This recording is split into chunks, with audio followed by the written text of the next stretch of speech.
এই মেয়েটি কাপড় খুলে পুকুরে গোসল করতেছিল, তখন একজন লোক এসে তাকে খারাপ নজরে দেখতে থাকে।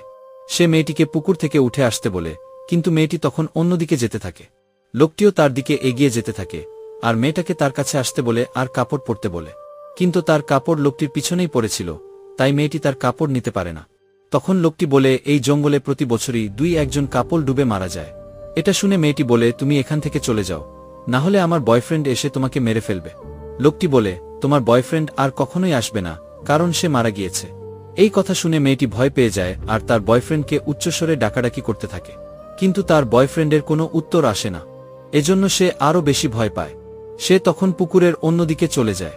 কিছু সময় পর সে দেখে যে লোকটি চলে গেছে। তখন মেয়েটি পুকুর থেকে বের হয়ে তার কাপড় পরে তারপর তার বয়ফ্রেন্ডের নাম ধরে ডাকতে ডাকতে গাড়ির দিকে ছুটে যায়। সে গাড়ি চালিয়ে সেখান থেকে পালাচ্ছিল, কিন্তু তখনই তার বয়ফ্রেন্ডের কল আসে। কলটি ধরার আগেই পিছন থেকে একটি হাত